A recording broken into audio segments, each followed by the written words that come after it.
In today's video we are going to see how to make bushing in our shock assembly. This is how our bushing is. Now we are going to make this just half part, so we can use shaft command to rotate it. Now first open Catia, select plane and then go on sketch option. After that this window will display it on your laptop. Now first use this sketch command and make sketch as shown in figure.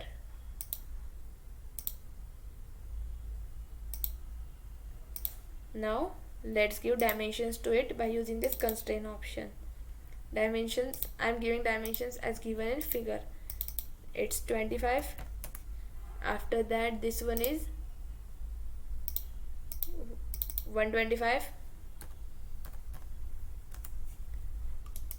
Distance between this to this is 100 and distance between this line to this axis is given as 25 and here to here is 75.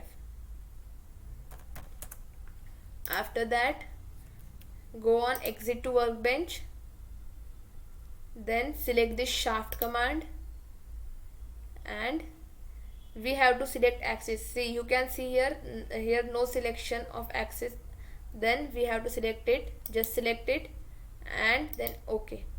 This is how we have completed our sketch. Thank you so much.